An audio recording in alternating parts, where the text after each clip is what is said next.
Reliance అధినేత Mukesh Ambani Jio free phone ప్రకటనతో media telecom షేర్లు ఒక్కసారిగా భారీ పతనాన్ని చవిచూశాయి.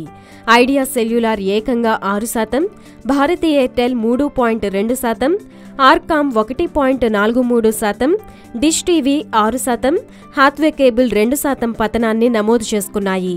మరోవైపు ఆర్ఐఎల్ 3% లాభాలతో కొనసాగుతోంది. రిలయన్స్ జియో ఎంట్రీతో దేశీయ టెలికాం కంపెనీలు ఒక్కసారిగా కుదేలయ్యాయి. ఉచిత ఆఫర్ల నుంచి టారిఫ్లను మార్చుకుంటూ వచ్చిన దేశీయ ప్రత్యర్థి టెల్కోలు భారీగా నష్టాల్లో కొనసాగుతున్నాయి. దీనిపై 3 ప్రధాన ఆపరేటర్లు ఆందోళన పడుతున్నాయి.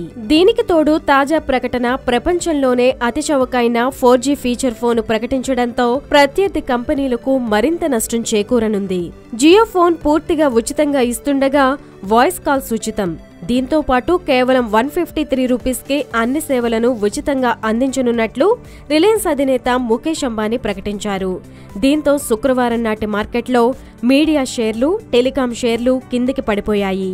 ఇక మొబైల్ హ్యాండ్సెట్ మార్కెట్లోకి జియో ప్రవేశించడంతో టెలికాం దిగ్గజాలపై భారీగా ప్రభావితం కానుందని చెబుతున్నారు టెలికాం ఎక్స్పర్ట్స్.